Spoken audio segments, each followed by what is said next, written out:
Padayappa release 25 வருஷத்துக்கு அப்புறம் வருது. ரசிகை நீங்க அதை எப்படி சந்தோஷமா பாக்குறீங்க? ரொம்ப ரொம்ப சந்தோஷப்படுறேன்.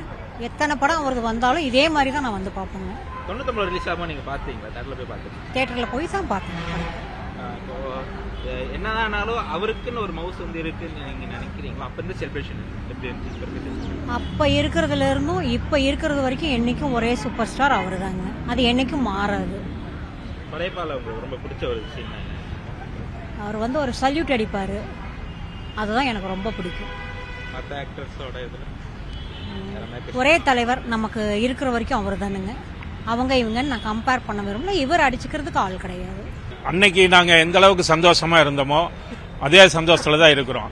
அன்னைக்கு எங்களுக்கு வயசு 25-30 வயசு இருக்கும். இன்னைக்கு நாங்க 58 வயசு ஆனாலும் தலைவரை நேசிக்கிறோம்னா எங்க தலைவர் அரசியலுக்கு வரலங்கிறத விட அவர் இல்லாம அரசியலே இல்லங்கிற சூழ்நிலை தான் இன்னைக்கு தமிழ்நாட்டில் இருக்குது. அவனின்றி ஓரணுவும் அசையாதுன்னு சொன்னாங்க. இவரின்றி ஓரரசும் அமையாது. அது அப்போ இல்லை, இப்பவும் அப்படித்தான். படையப்பா வந்தப்போ எவ்வளவு அரசியல் மாற்றங்கள் நிகழ்ந்ததோ, எவ்வளவு பரபரப்பா தமிழ்நாடு பேசப்பட்டதோ, இன்னைக்கும் அரசியல் ஒரு தேர்தல் களம் அப்படின்னு வரும்போது என் தலைவனோட முடிவு இல்லாம எந்த அரசியல் களமும் இல்லை.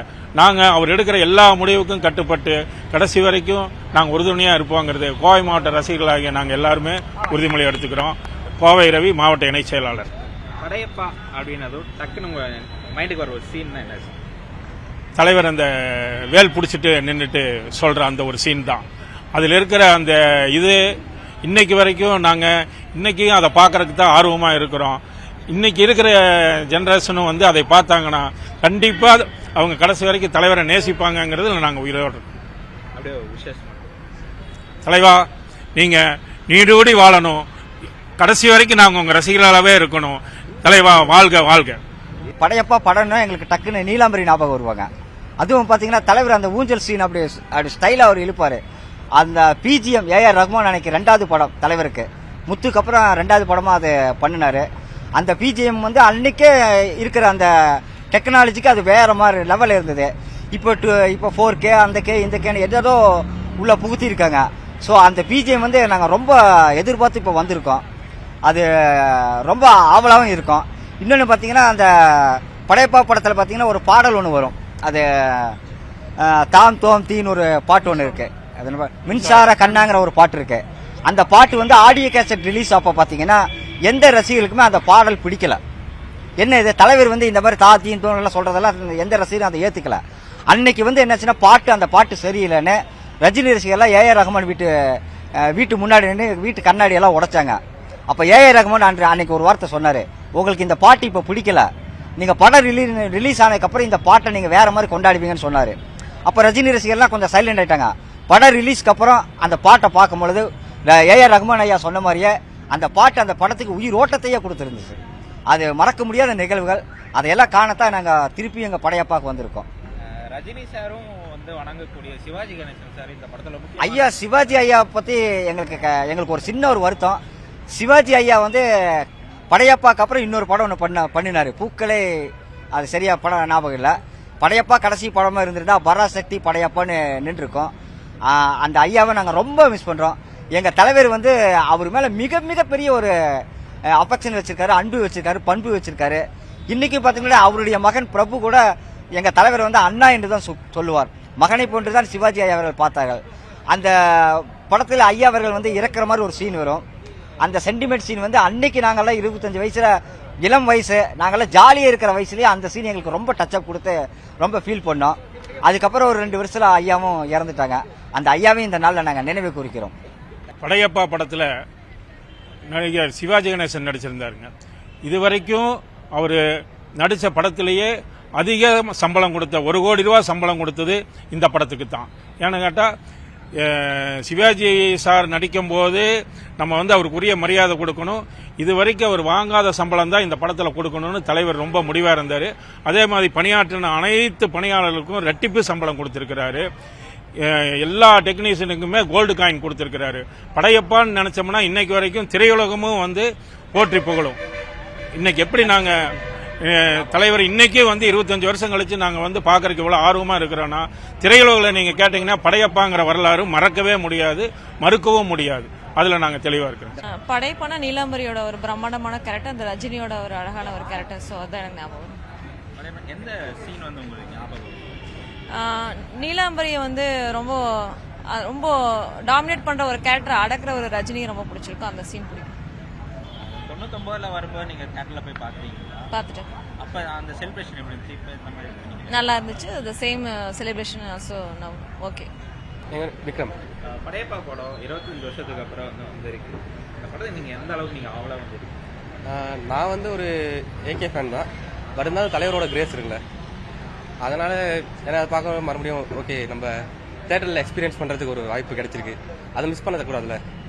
அதனால நான் ஏகே படத்துக்கு கூட அந்த அளவுக்கு வந்ததில்லை. இதுதான் தலைவர் ஒரு டைம் பார்க்கலாம் ஸ்க்ரீனில். அதுவும் பழைய அந்த டைம் இருக்க ஒரு ப்ரெசன்ஸ் இருக்குல்ல, அது நல்லா இருக்கும். அதனால நான் வந்தேன், ஃப்ரெண்ட்ஸோட என்ஜாய் பண்ணலான்னு வந்தேன். 99 ரிலீஸ் ஆகும் நீங்களா தியேட்டர்ல எல்லாம் மிஸ் பண்ணிருக்கீங்க? ஆமா, நான் அப்போ பிறக்கவே இல்லை. நான் 2004. ஓ சரி. அதனால சரி இப்போ ரிலீஸ் ஆகுது, அதை மிஸ் பண்ணக்கூடாது. அதனால நான் வந்தேன். பசங்க அது நான் இது என் ஃப்ரெண்ட்ஸ் யாருமே இது இல்லை ரஜினி ஃபேன் இல்லை. ஆனால் அது தலைவர்னா ஒரு கிரேஸ் எல்லாருக்குமே இருக்கு. யாருமே ஒதுக்க மாட்டோம். படையப்பா மூவி டிவில எல்லாம் பார்த்திருப்பீங்களா? அது நிறைய டைம் பார்த்துருக்கோம். ஆமா, படையப்பா உங்க மைண்டுக்கு வர சீன் என்ன சீனா இருக்கும்? நீங்க தியேட்டர்ல எந்த சீன் மெயினா பார்க்கணும்னு ரொம்ப ஆசைப்படுறீங்க? அந்த அவர் பேர் எனக்கு தெரியல, பட் ஆனால் அவர் நல்லா பெர்ஃபார்ம் பண்ணியிருப்பாரு. இந்த பாம்பு பொத்துக்குள்ள கை விட்டு விடும்போது பாம்பு கடிச்சிடாதுங்களா அப்படின்னு கேட்பாங்க. அதெல்லாம் நல்லா இருக்கும். ஆனா தலைவர் வந்து ஏ வழி தனி வழி, அப்புறம் நீலாம்பரி கேரக்டர், படையப்பா போய் என் மருமகளை கூட்டிட்டு வரா, இதெல்லாம் நல்லா இருக்கும். ஒரு மாதிரி நல்லா பண்ணிருப்பாங்க. இந்த படத்துல உங்களுக்கு ரொம்ப பிடிச்ச ஒரு பாடல் என்ன பாடல்? அது எந்த பாடல் மெயினா வந்து தியேட்டர்ல கேட்கணும் ஆசைப்படுறீங்க? படையப்பா அந்த பாடுதான், என் பேரு படையப்பா இளவட்ட நடையப்பா என்னோட சேர்ந்து இதெல்லாம் 10 பேர் படையப்பா, அந்த சாங் நல்லா இருக்கும். உங்க பேர்? என் பேர் விக்ரம். தேங்க்யூ. படையப்பா ரிலீஸ் வந்து நீங்க எந்த அளவுக்கு ஹாப்பியா வந்திருக்கீங்க? என்னென்ன சீன்லாம் வந்து நீங்க தியேட்டர்ல பார்க்கணும்னு நீங்க ஆசைப்படுறீங்க? ஓகேவா?